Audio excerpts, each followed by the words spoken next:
자, 대동고 학생 여러분 안녕하세요. 네, 이번 시간에는 자녀 돌보기 중에 영아의 발달과 특징을 알아보도록 하겠습니다. 자, 우리가 지난 시간까지 배웠던 게 신생아를 배웠는데 신생아 다음이 영아가 되거든요. 그래서 언제부터 영아가 시작이냐? 당연히 신생아가 생후 4주까지니까 그 다음부터 영아가 되겠죠. 그래서 생후 4주부터 영아는 만 2세 혹은 24개월 이렇게 표시를 해요. 이 영아기 때는 이 한 달 한 달이 굉장히 편차가 크기 때문에 우리가 몇 살이냐고 하지 않고 몇 개월 됐어요 이렇게 묻거든요. 그래서 그런 표현을 월령이라고 표현을 하게 됩니다. 자, 그래서 교과서 40쪽 준비하시고 시작을 하면 되겠고, 선생님이 학습지를 혹시 미리 안 줬었던 것 같아서 지금 조금 좀 그렇거든요. 제가 PDF 파일 올려놓을 테니까 거기에 다운 받아가지고 위에 작성을 하든지, 그거 이제 나중에 확인해야 또 선생님 도장 찍어주니까 한 다음에 학교 와서 종이로 된 학습지 나눠드리도록 할게요. 자, 그러면 영아 발달에서 중요한 내용 뭐가 있는지 신체적 발달부터 볼게요. 신체적 발달이에요. 자, 신체적 발달 만 1세경 우리 왜 돌잔치 했을 때 어떤 그 신체적 변화가 나타나느냐 이렇게 생각하시면 되는데 이 12개월 만 1세가 되면 태어날 때의 키가 거의 1.5배가 된대요. 엄청 빨리 크는 거죠. 1년 만에 50에서 75cm 정도가 되는 거예요. 몸무게도 마찬가지로 태어날 때 한 3.3, 3.5 정도 된다고 했는데 한 살 정도 딱 되면 태어날 때 3배가 되는 거예요. 그래서 10kg 정도가 되고, 자, 머리. 태어날 때 머리가 가장 크다 그랬죠? 엄마 뱃속에서 나와야 되기 때문에. 근데 만 1세경이 되면 드디어 머리와 가슴 둘레가 같아진다.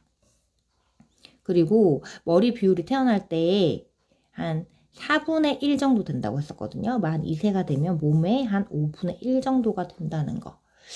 여기서 진짜 중요한 게 물론 뭐 신체 발달뿐만 아니라 뒤에 나오는 뭐 정서적, 사회적 발달도 그렇지만 영아기 때는 가장 성장 속도가 빠른 시기예요.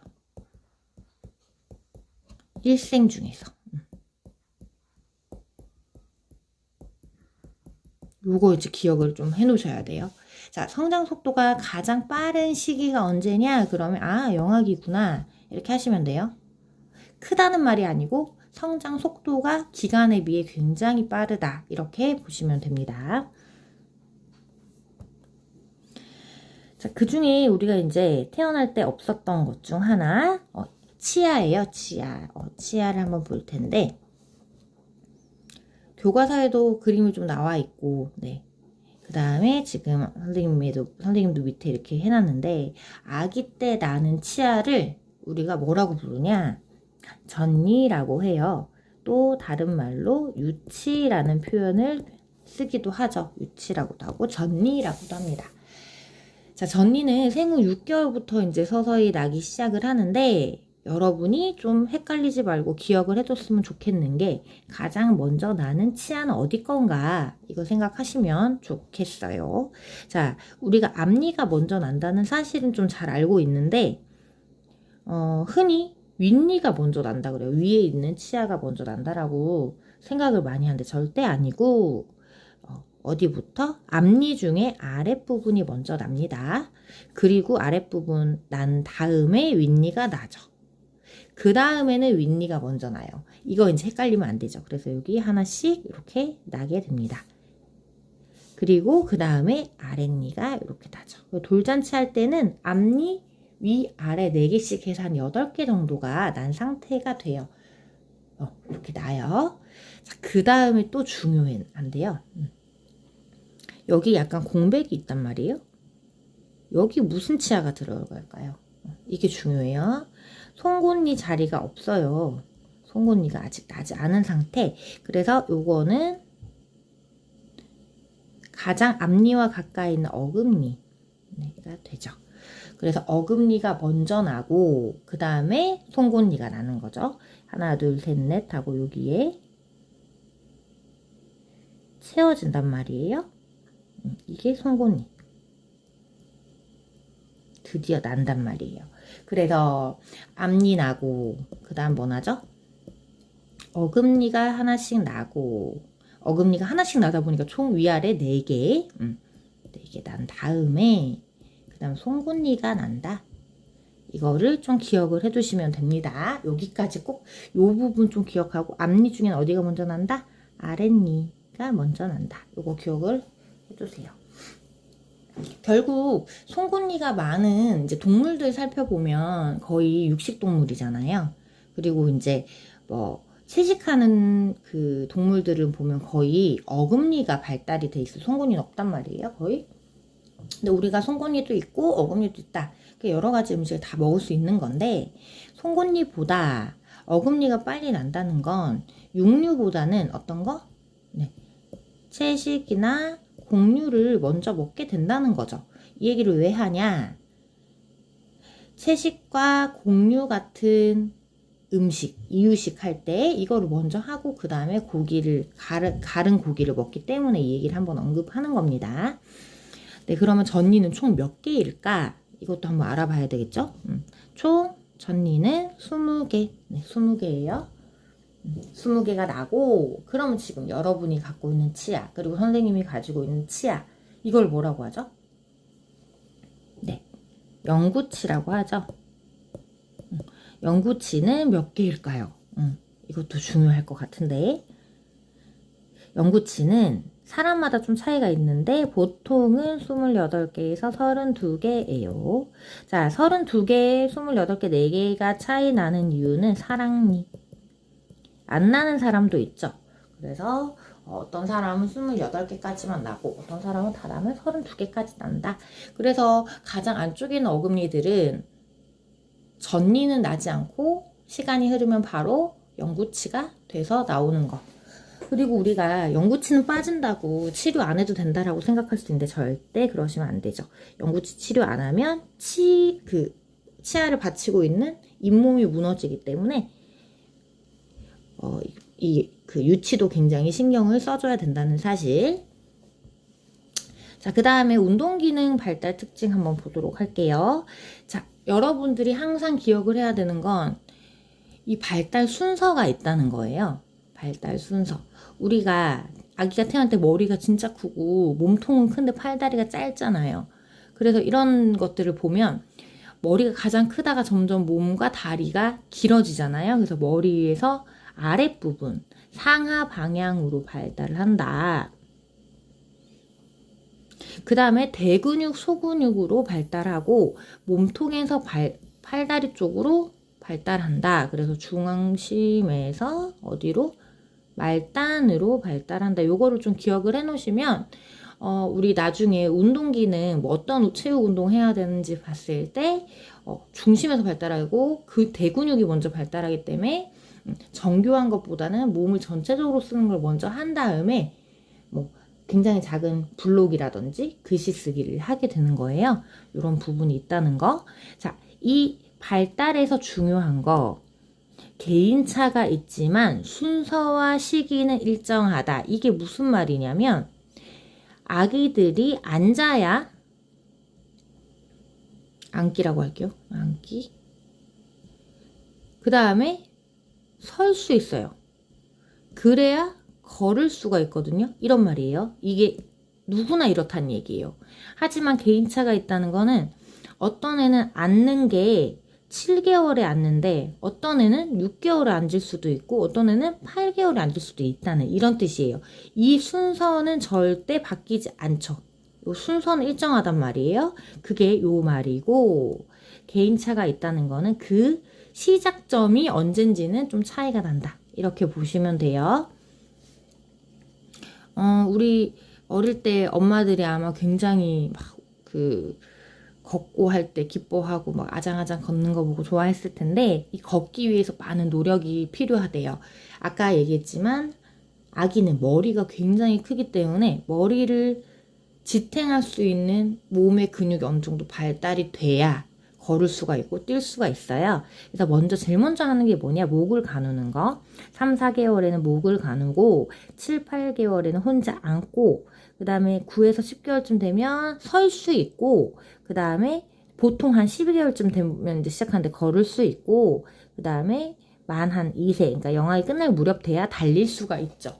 요거 순서가 이렇게 진행이 됩니다. 이건 전부 다 아까 말했듯이 머리가 굉장히 크기 때문에 우리가 중심을 잡기 위해서는 코어 근육이 굉장히 발달을 해야 돼서 이런 순서대로 발달한다는 거 다시 한번 얘기하지만 이 순서는 무조건 모든 아동은 똑같다. 하지만 이 시기적인 측면에서는 차이가 있을 수 있다. 이렇게 생각을 하시면 됩니다. 이번엔 언어 발달에 대해서 좀 볼게요. 지금 우리는 막 이야기를 되게 잘하고, 그죠? 말하는 거 너무 좋아하는데, 태어난 지 얼마 안 된 애들은 말을 못하죠. 언어를 모르니까. 그래서 자기의 의사 표시를 뭘로 하냐면, 울음으로 해요. 울음으로. 울음으로 하고, 그 다음에 어느 순간, 옹알이라고 표현하는, 의미가 없는, 우리는 이제 알아들을 수 없는, 이런, 우리 왜 막 발음 똑바로 안 하면 옹알이 한다라고 하잖아요. 막 이제 그런 옹알이를 하게 되고, 그 다음에 6에서 8개월 정도가 되면 단음절 소리를 냅니다. 옹알이는 정확한 우리가 듣기에 한글이 아닌 그런 표현인 거고, 6에서 8개월 정도가 되면 단음절 한 글자짜리에 받침 없는 그런 소리를 내기 시작해요.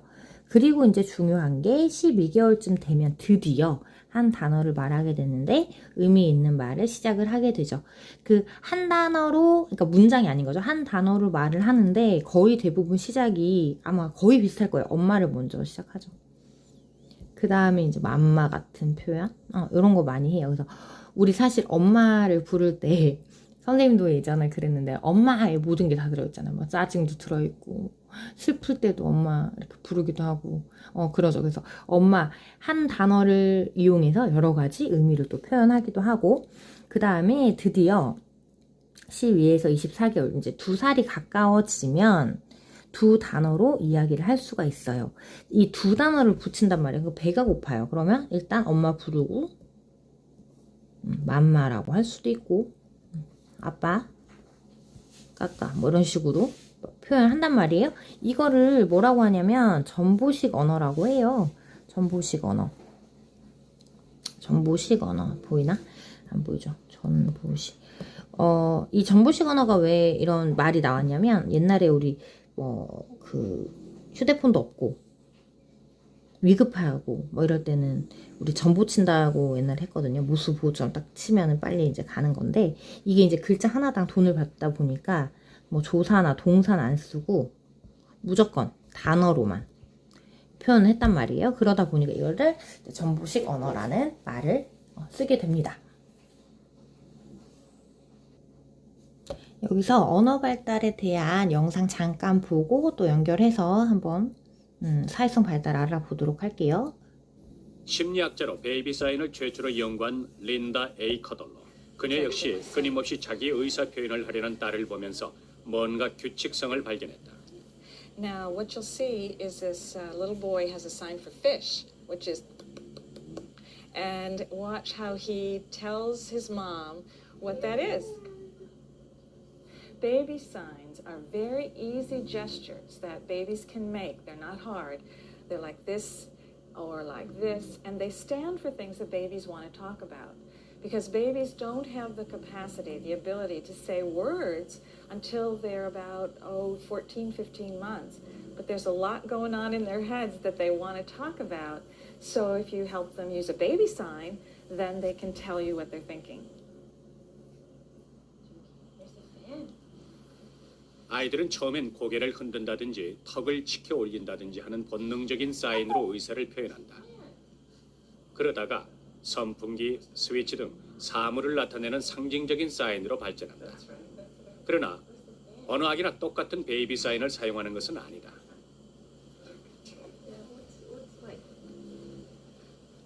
Yeah, it's hard to do. Like, Yeah. yeah, It's for the light switch. yeah. Turning on off the light switch.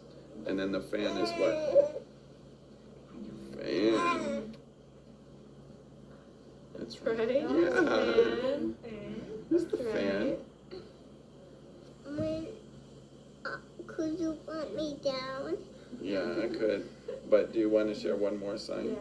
You remember a sign for different?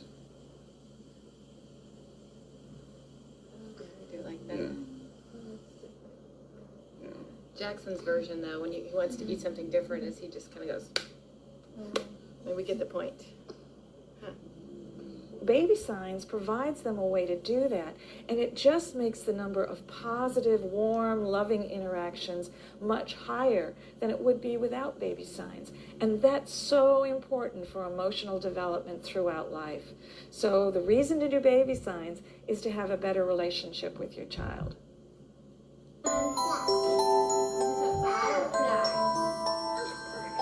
베이비 사인은 아이들이 자기 생각을 효과적으로 전달하기 위해 만들어낸 언어다. 그러나 아이들이 생물학적으로 성숙해져 말을 하게 되면 이 베이비 사인은 사라진다.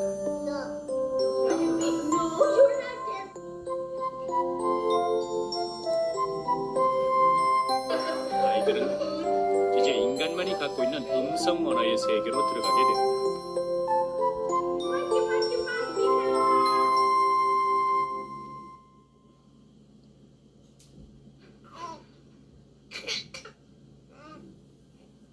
아이들은 3개월 정도부터 옹알이를 시작한다. 처음엔 전 세계 아이들이 모두 같은 소리를 내지만 점차로 모국어에 가까운 발음을 내게 된다. 이렇게 첫 단어를 말하고 주위 사물의 이름을 하나씩 말하기 시작하다가 어느 순간부터 아이들의 어휘를 배우는 속도는 폭발적으로 빨라진다. 밥,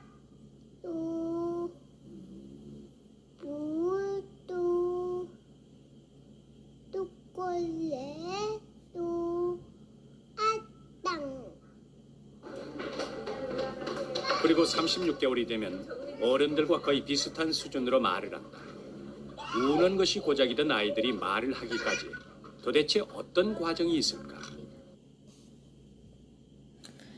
자, 지금 영상에서 12개월, 36개월까지 얘기가 좀 나왔는데 앞부분에 나왔던 베이비 사인 같은 경우는 선생님 뒤에 나온 애착이나 이런 언어 발달의 결정적인 시기 이런 부분하고 굉장히 관련이 깊어서 한번 앞부분부터 넣어봤는데 우리 왜 예전에 그 얘기 들은 적 있는지 모르겠는데 그 늑대 소녀라 그래갖고 사람하고 교류가 전혀 없이 살다가 한 10년 정도 살다가 발견된 외국 여자아이가 있었거든요. 근데 걔한테 이제 말하고 막 가르쳐도 절대 이제 다 할 수가 없는 거예요, 우리처럼. 그래서 우리가 이 언어 발달에는 결정적인 시기가 있구나 이런 표현을 쓰거든요. 그래서 그 결정적인 시기가 이 영아기에 해당될 확률이 굉장히 높죠. 물론 유아기도 중요하지만 이 아까 말했던 것처럼 옹알이 같은 거 그 다음에 한 단어, 한 음절 이런 걸 하면서 폭발적으로 언어 발달이 되기 때문에 이 시기에 그 영아기 시기에 언어 발달이 정말 폭발적으로 일어나고 중요하다라는 사실을 꼭 기억을 해 두시기 바랍니다. 자, 그 다음에 이제 사회성 발달이에요. 이 부분 너무너무 중요하기 때문에 잘 봐 두셔야 되는데 이제 첫 번째가 애착이에요. 선생님이 이제 주지는 못했나? 학습지에 보면 이 애착에 대해서 많은 이야기가 나오고 조금 전에 언어 발달과 관계된 부분에서도 그 친밀한 관계를 유지하면 더 베이비 사인 같은 게 잘 나타난다. 그리고 언어 발달에서 교류가 많아지면 이제 애착이 많이 생긴다. 이거는 아까 지금 조금 전에 나왔던 그 다큐멘터리 선생님이 공유를 해 놓을 건데 뒷부분 보면 어떤 단계를 이용해서 언어 발달이 되는지 쭉 나와요. 그 유아기까지가 연결이 되기 때문에 이거는 따로 올려놓을 테니까 꼭 한번 감상을 해보셨으면 좋겠고 이 영아기 때가 중요한 건 사실 영아기 때는 뭐 공부를 한다 아니면 무슨 학습을 한다 이런 말은 절대 하지 않거든요. 양육을 한다라고 표현하지 뭐 학습을 하는 시기, 뭐 시간 뭐 이렇게 표현을 하지 않아요. 그래서 이때 영아 때가 가장 중요한 게 뭐냐면 결국 엄마랑 내가 얼마나 관계가 두꺼운가. 뭐 꼭 엄마가 아닐 수도 있겠죠. 그러니까 주 양육자와 내가 어떤 정서적으로 긴밀한 이렇게 연결이 되어 있는가. 이게 진짜 중요하기 때문에 영아 때는 이 애착만 잘 형성을 해도 그 나머지 뒷부분, 뭐 사회성 부분, 그 다음에 이제 돌보는 부분, 그리고 그 이후에 뭐 유아기, 아동기까지 너무너무 많은 부분이 연결이 되게 돼 있어요. 그래서 이 애착 부분이 굉장히 중요한 부분인 거고 이 부분을 같이 한번 볼게요. 잠시만요. 자, 학습지 내용 부분 같이 한번 볼 텐데, 지금 우리가, 프리젠테이션에서 애착에 대해서 이야기를 계속 하고, 이제 시작을 했는데, 여기 보이는 것처럼, 애착이라고 하는 거는, 아기와 중양육자 사이의 정서적 유대감이에요. 그래서 이 타인에 대한 기대가 높고, 그 다음에 나에 대한 기대가 높을수록 안정형 애착이 돼요. 그래서 안정형 애착이라는 게 결국 아기와 주양육자 사이에 아주 끈끈한 유대감이 생겼다는 이야기인 거거든요.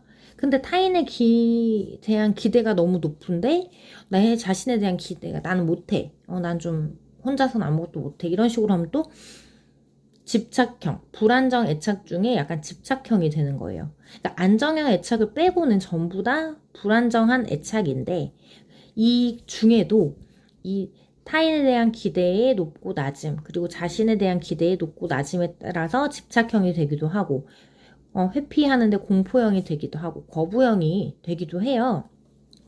그래서 우리가 이제 추구해야 되는 거는 이 안정애착을 잘 하기 위한 그 노력을 해야 된다라는 게 나오는 거거든요.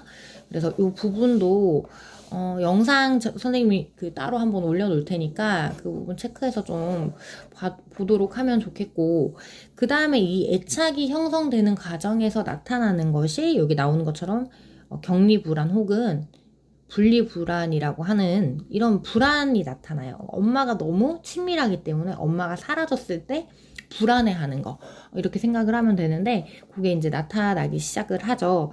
그러고 이것과 더불어서 이 격리불안 때문에 또 나타나는 게 하나가 여기 들어갈 건데 낯가림이라고 해요. 낯가림도 이 시기에 영아기 때 생겼다가 사라지는 것 중에 하나예요. 선생님도 조카가 있는데 선생님 조카 어릴 때 이제 잘 보지도 못할 뿐더러 보게 되면 굉장히 울고 불안해하고 엄마한테만 막 매달려 있고 막 그랬거든요. 그래서 여기 이제 밑줄에 또 뭐가 들어가야 될지는 또 한번 또 설명 듣고 채워보도록 하고, 이 애착의 종류가 이런 게 있다. 그리고 이 애착을 검사하기 위해서 실시하는 또 그런 실험들이 있는데 그것도 같이 한번 알아보도록 하겠습니다. 자, 그럼 아까 조금 전에 애착이 어떤 애착이 있다 그랬죠? 그죠? 안정 애착이 있고 불안정 애착이 있다. 이거 기억하고, 이 안정 애착, 불안정 애착은 당연히 안정 애착이 훨씬 좋은 걸 거고, 그 다음에 이 애착이 형성되는 그 과정에서 나타나는 것들 볼게요. 두 가지 나타나는데 낯가림하고 격리불안이에요. 그래서 생후 6에서 8개월경에 이제 이 애착이 생겼던 어떤 주 양육자가 있을 거 아니에요. 이 사람과 떨어지게 되면 불안해하는 거, 그리고 모르는 사람이 나타났을 때 낯가림이 시작이 되는 거죠. 그래서 아까 격리불안할 때 적을 부분이 이 6에서 8개월경이에요. 이때부터 낯가림이 시작되고, 학습지 보면 이렇게 돼 있거든요. 격리불안, 분리불안.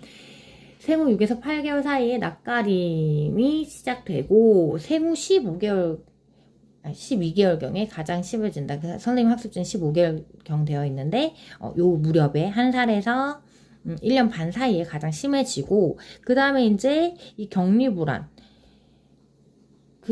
애착이 잘 형성이 되면 낯가림하고 엄마가 없었을 때 불안해하는 거. 이게 결국은 요게 되는 거겠죠? 요 부분이 이 애착과 다 연결이 되는 부분이고, 아까 조금 전에 말했듯이 애착이 잘 형성됐는지 확인하기 위해서 하는 실험이 낯선 상황 실험이라는 거거든요. 조금 길지만 이 부분 조금 보고 넘어가도록 할게요. 이게 뭐야, 주하나? 응? 이게 뭐야, 주하나? 12개월이 된 아기를 실험실로 초대했습니다.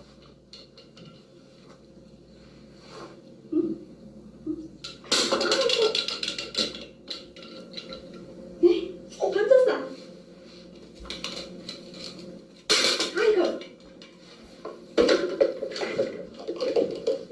실험실이 익숙해질 무렵 낯선 사람이 들어옵니다.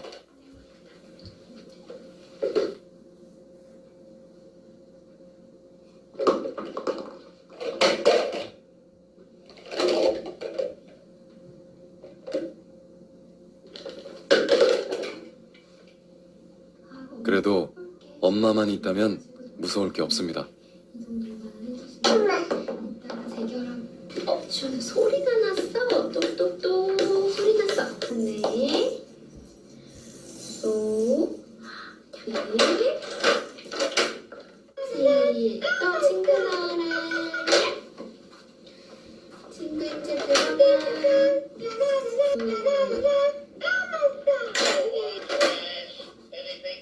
하지만 엄마가 사라지면 어떨까요? 아기는 엄마가 나갔는지 아직 모르는 것 같죠?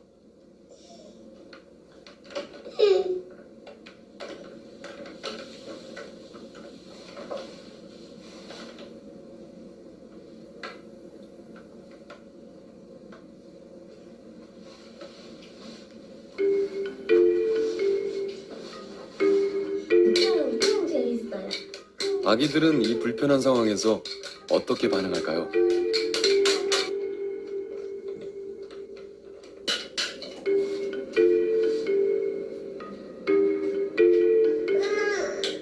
얼마 지나지 않아 바로 울음을 터뜨리는 아기가 있습니다.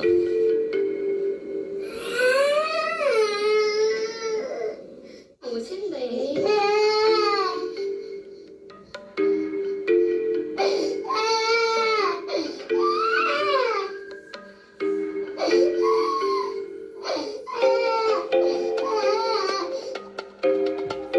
장난감에 집중하며 잘 노는 아기도 있습니다.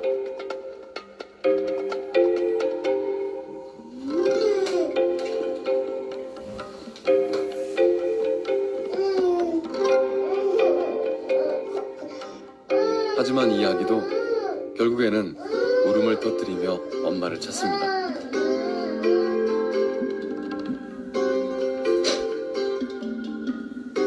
반면 엄마가 없는데도 오랫동안 혼자 잘 지내는 아기도 있습니다.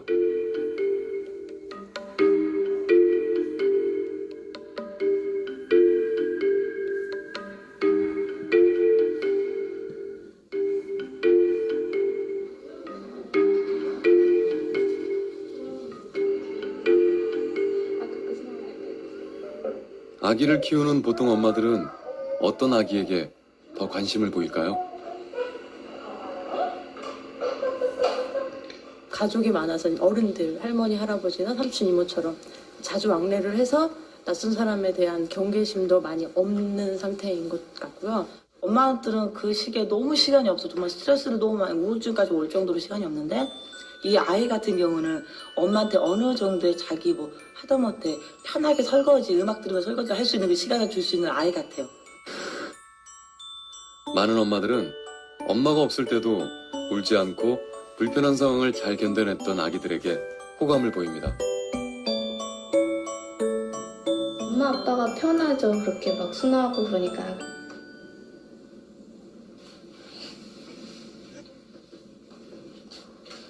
엄마 전화하고 올게. 이번엔 엄마가 나가고 아기 혼자 남습니다.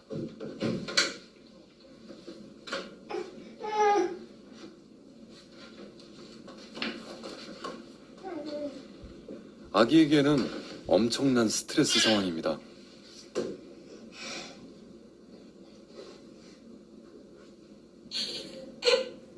엄마 없이 낯선 사람과 잘 지내던 효재도 더 이상은 방법이 없어 보입니다.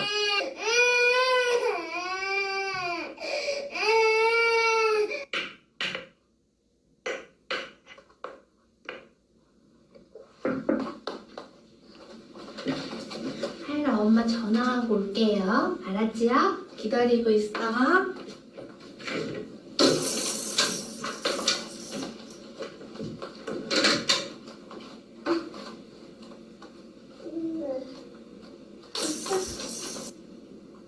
그런데 하엘이는 방 안 구석구석을 탐색하는 데 여념이 없습니다.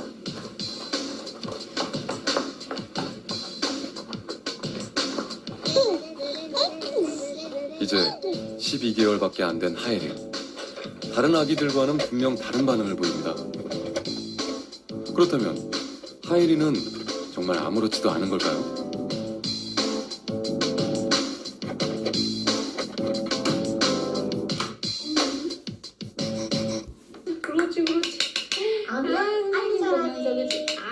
비주얼 측정을 통해서 그 아이의 스트레스 수치를 정확히 시각적으로 볼 수가 있습니다. 겉으로 보기에 이 아이는 전혀 그 상황에서 스트레스를 전혀 받는 것 같이 보이지 않았습니다. 엄마를 찾지도 않았고 울지도 않았고 아주 무덤덤하고 어떻게 보면 굉장히 독립적인 아이처럼 보였지만 실은 이 아이는 굉장히 극심한 스트레스 상황에 있었고요. 엄마가 돌아왔습니다.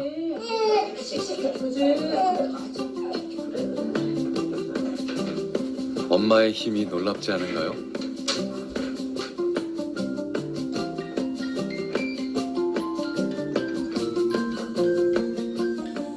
이제 효재는 불편한 마음이 말끔히 해소됐습니다. 엄마가 왔는데도 화가 덜 풀린 아기들도 있습니다. 재밌다. 주워보세요. 보란 듯이 더 크게 울기도 합니다.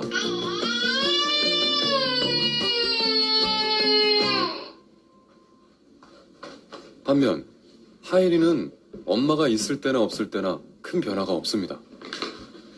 All children are attached to their parents. What we're talking about is the different ways, styles, or patterns of attachment that are expressed when kids are afraid. Insecurely attached kids, there are two primary varieties. One is are avoidant kids, and avoidant kids have basically learned from the home environment that they really can't count on their caregivers to help them regulate their emotions. They have to become more autonomous and independent at a very, very early age. They almost appear as if they're angry, and this is probably a strategy to gain and retain the mother's attention, because what these children have learned in the home is that because their parents are busy or they're unskilled or they're not paying attention, that they have to protest a lot to get the attention they need to get their needs met, basically.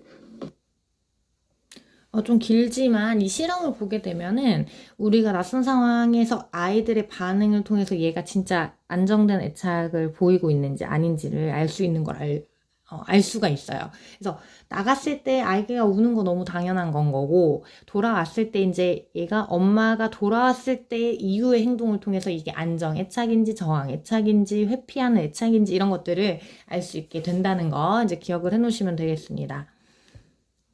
자, 그 다음에 이제 정서 발달 볼게요. 이 애착에 따라서 정서 발달이 당연히 또 이루어질 거고, 아기들은, 아까 처음 얘기했던 것처럼 언어가 없기 때문에 울음으로 이제 의사를 표현을 하잖아요. 그래서 2, 3개월에는 좋고 나쁨의 정도로만 이 감정이 분화가 돼요. 그러니까 우리처럼 연민이 느껴진다, 아니면 기쁘다, 아니면 감격적이다, 불쌍하다, 슬프다, 안쓰럽다, 이렇게 다양한 감정이 있는 게 아니라 단순하게 그냥 좋은 것과 안 좋은 것 두 가지만 있다가 이제 그러다가 정서가 점점 차츰 분화가 돼서 기쁨과 슬픔과 분노와 공포로 나타나게 돼요. 근데 여기서 이제 보면 이 기쁜 거는 쾌감이잖아요. 그리고 이 슬픔, 분노, 공포는 전부 다 뭐죠? 불쾌감이란 말이에요. 그래서 좋은 감정보다 나쁜 감정이 먼저 정서 분화, 다양한 감정으로 나뉘는 거, 이렇게 나뉘게 됩니다. 그래서 다시 한번 이야기를 한다면 이 정서 분화는 좋은 감정보다는 뭐부터 나타난다? 나쁜 감정부터 먼저 분화가 된다는 거, 이것도 기억을 해놓으시면 되겠습니다. 자, 그리고 그 다음에 만 2세가 되면 우리가 느끼는 여러 개, 이런 것도 느낄 수 있구나 하는 것들, 공감, 질투, 당황, 이런 것들이 발달해서 특히 이제 이런 공감하는 부분 같은 경우, 여자아이가 먼저 잘 하죠. 그래서 유치원 다니는 애들은 엄마가 슬퍼하거나 집에 일이 생기면 이제 위로도 해줄 줄 알고, 이제 이런 부분이 여기서 발달이 된다라고 보시면 됩니다. 자, 그 다음에 이제 영아 돌보기예요. 두 가지가 있는데, 아까 말했던 것처럼 치아와 관련이 깊은 부분, 이 부분, 그래서 그 이유하는 부분부터 보도록 할게요. 생후 6개월부터는 이제 엄마의 모유나 분유만으로 영양을 다 공급을 할 수가 없어요. 생후 6개월부터는 이유를 하는데, 아까 생후 6개월에 유치가 나기 시작했죠. 전니가 나기 시작했죠. 그래서 꼭 뭐 딱 6개월이다, 7개월이다, 이때부터 해야 된다, 이렇게 한다기보다는, 앞니가, 아랫니가 나기 시작하면 이때부터는 이제 이유를 하는 게 좀 맞겠구나, 이렇게 생각을 하시면 되고, 처음에는 그냥 곡류 쌀로만 되어 있는 미음부터 시작해서, 그 다음에, 채소 위주, 과일 채소 같은 거, 그 다음에 생선, 고기, 이런 식으로 하는 게 좋다. 그래서 치아가 나는 거를 보면서 하시면 되고, 그 다음 부드러운 음식에서 당연히 단단한 음식을 줘야 되는 게 맞고, 처음에는 양을 조금만 하다가 후반으로 갈수록 많이 하는 거. 이것 너무 당연한 거. 그 다음에 우리가 이유를 할 때 정기 이유식, 중기 이유식, 그리고 후기 이유식 이렇게 나누거든요. 정기 이유식은 아까 말했듯이 미음 같은 거를 의미하는 거예요. 그래서 거의 물과 흡사한 제형, 유동식 이렇게 흘러내리거나 물처럼 용기에 따라 형태가 바뀌는 걸 유동식이라고 하니까 거의 물처럼 가까운 그런 이유를 하고, 그 다음 중기가 되면 반고형식, 완전 형태는 있지만 이렇게 약간 물렁물렁하다라고 생각하시면 됩니다. 찐감자나 뭐 삶은 당근, 으깬 과일, 소고기죽, 그러니까 그 고기를 잘게 다져가지고 먹을 수 있게 편하게 푹 삶아서 주는 거 죽이죠. 그 다음에 후기 이유식이 되면 고형식, 형태가 있고 충분히 어른이 먹을 수 있지만 간이 정말 약하게 줘야 되겠죠. 어릴 때부터 간이 세게 먹으면 이제 점점 그 먹는 음식의 그런 것도 자극적인 걸 찾게 되다 보니까 이렇게 됩니다. 그래서 유동식, 미음이다 라고 생각하시면 되고, 반고형식, 죽 말하는구나. 우리 죽은 완전 흘러내리지는 않지만 그렇다고 형태가 고정되어 있는 상태는 아니죠. 반고형식. 그리고 나서 고형식의 이유를 하는 것이 좋다. 자, 그 다음에 애착 형성과 언어 및 놀이지도 이 부분 볼 텐데요. 아까 계속 선생님이 강조했던 부분이니까 애착은 진짜 중요하구나 이렇게 생각을 하시면 되고, 자, 애착에서 제일 중요한 게 뭔가 이걸 알아야 될 거 아니에요. 아까 우리가 안정애착 형성을 하는 게 진짜 중요하다라고 했는데, 도대체 안정애착 하려면 어떻게 해야 되느냐, 이거 너무너무 중요하잖아요. 그래서 여기 보이는 것처럼 눈을 맞추고 신체적 접촉을 통해서 안정애착을 형성해야 된다라고 되어 있어요. 선생님이 보여줄 자료가 너무 많은데, 이게 이제 원숭이를 이용해서 그 원숭이가 어떻게 애착을 형성하는지 이거를 사람한테 대입을 하기도 하거든요. 볼비의 실험이 있는데 이건 선생님 따로 올려놓도록 할게요. 그래서 원숭이들도 위급 상황이 되면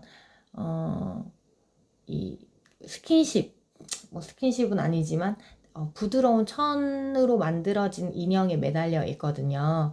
근데 이제 배가 고플 때는 잠깐 뭐 딱딱하고 차가운 철사 안에 이제 그 분유가 꽂혀 있는 젖병을 좀 먹다가 위급한 상황이나 위험한 상황이 되면 다시 이 천으로, 그리고 먹을 때 빼고는 거의 이제 부드러운 촉감을 주는 그런 데 매달려 있거든요. 그래서 이 사람은 더 하잖아요. 사람은 이제 얼마나 사회적인 동물이에요. 그러니까 아기가 애착을 잘 형성하려면 제일 중요한 게 뭐냐? 네, 신체 접촉, 스킨십. 진짜 중요하다. 그리고 눈 맞추는 거, 이게 두 개만 가지고, 그래서 지난번에 모유 먹이는 거 중요하다고 했는데, 이 모유를 먹이게 되면 분유도 뭐 물론 안아서 먹이긴 하지만 모유를 먹게 되면 무조건 살이 닿아야 되고, 그죠? 눈을 마주칠 수밖에 없어요. 그래서 꼭 영양적으로 좋지만 이런 애착 형성에서도 굉장히 좋다는 거 꼭 기억을 좀 해놓고, 이 애착 형성이 잘 된 아이는 이후에 살아가면서도 항상 자신감 있고, 그 다음에 사람들을 신뢰하고 믿고 좋은 관계를 유지할 수 있다, 이런 그 통계도 있으니까 그 부분도 선생님 자료를 올려놓도록 하겠습니다. 자, 그리고 언어 및 놀이지도, 아까 선생님이 그 얘기했잖아요. 아기가 울음에서 옹알이, 단음절, 한 단어 이렇게 말을 한다고 했는데, 이 옹알이를 할 때 적절한 이제 그 리액션이라고 하죠. 상호작용을 해주지 않으면 아기가 절대 언어가 잘 발달되지 않아요. 그래서 중요한 게 우리가 TV나 이렇게 요새 매체가 되게 많잖아요. 선생님도 지금 이런 탭을 이용해서 뭐 아니면 패드 같은 거 이용해서 수업을 찍고 있는데 이게 한 방향으로만 듣는 거는 아기가 언어 발달하는데 안 좋다는 거죠. 상호작용. 내가 옹알이를 했을 때 이게 의미가 없는 말, 우리한테는 그렇게 들리지만, 아, 그랬어? 라고 계속 눈 마주치고 이렇게 대꾸를 해주는 것이 정말, 정말 중요하기 때문에 예전에 이제 그런 걸 모르고 뭐 TV 발달하고 비디오 발달했을 때 아기한테 막 틀어주는 거예요. 막 특히 막 영어 잘했으면 좋겠다 하니까 틀어주고 하는데 오히려 언어 발달이 늦춰지는 그런 원인이 되기도 하거든요. 그래서 아기는 옹알이를 하지만 어른은 좀 정확한 발음으로 말을 해주는 게 좋다는 거. 이거 진짜 중요하기 때문에 아까 말했듯이 그 앞서서 좀 보다가 선생님 중간에 끄는 언어 발달의 비밀에 대한 다큐멘터리도 같이 공유를 해놓을 테니까 꼭 보고 오세요. 꼭 보고. 그리고 아기 때는 이제 그 놀이가 유치원 다닐 때처럼 뭐 역할을 구분해서 하고 이런 거 아니잖아요. 대부분 만지면서 촉감으로 익히거나 이제 입으로 해서 맛으로 느끼거나 그래서 자극을 하는 거. 그러니까 어떤 그 감각을 자극하는 그런 환경. 그리고 안전해야 되는 건 당연한 거고. 그런 식으로 해서 놀이를 하는 것이 아이들 이제 성장에 매우 중요하다는 것입니다. 자, 배변은 18개월 이후에 서서히 시작을 하게 되는데 여기서 헷갈리면 안 되는 거. 그 대변하고 소변 중에 뭘 먼저 가릴까요? 궁금하잖아요. 그죠? 소변 먼저 가릴 것 같지만 사실 대변이 먼저예요. 대변이 먼저 가리게 되고 그 다음 소변 실수를 계속 하게 되죠. 그 이후에 초등학교 들어가서도 실수한 친구들이 있기 때문에. 근데 이게 너 막 가려야 돼. 너 언제까지 이렇게 할 거야? 이런 식으로 굉장히 뭐라 해야 돼? 강압적으로 하게 되면 더 실수가 많아지기 때문에 이 배변 훈련에서 제일 중요한 거. 강압적으로 하지 않는다. 제일 중요하고 그 다음에 배변을 잘 하고 나면 칭찬을 해줘야 돼요. 칭찬. 아주 폭풍 칭찬을 해주는 거. 그리고 편안하고 자연스러운 분위기에서 이제 강압적으로 하지 않는 것 진짜 중요합니다. 그리고 안전한 환경 조성, 아까 말했던 것처럼 놀이를 하거나 어떤 부분에서 자기 스스로 자기 몸을 케어할 수 아직 제어하기가 힘든 상황이기 때문에 이런 부분도 반드시 신경을 써두는 게 좋겠고, 그 넘어지기 쉽잖아요. 막 이제 처음으로 걷게 되고 뭐 이제 아장아장 하는 그런 시기니까 잘 넘어지게 되기 때문에 바닥을 좀 푹신하게 하고 그냥 뾰족한 모서리 같은 거 잘 조절을 해놓으면 좋겠죠. 자, 그 다음에 영아기 사고 특징. 이거는 학습지에 나와 있지는 않는데 따로 좀 적어놔야 되는 것 중에 하나인데요. 그 대상 영속성이라는 이런 내용이 있어요. 그래서 어떤 사물이 눈에 보이지 않아도 존재한다는 사실을 아는 것이라고 되어 있는데 이거 영상 통해서 한번 볼게요.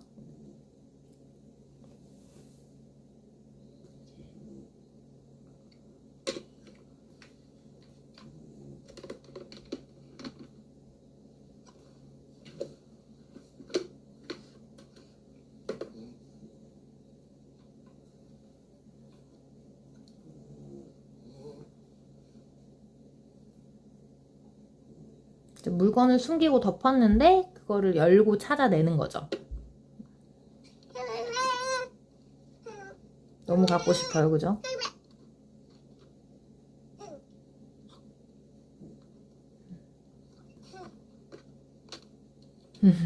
이게 눈에 보이지 않아도 알 수 있는 거. 이렇게 되는 거. 마지막 하나만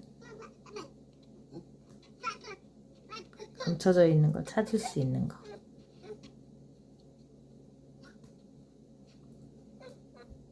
자, 요게 이제 대상 영속성인데 사실 이 지금 아기는 보니까 7개월 정도부터 실험을 해서 됐잖아요. 근데 그 6개월 이전에는 그 막 가지고 놀다 갖고 싶은데 감추면 없어진 줄 알아요.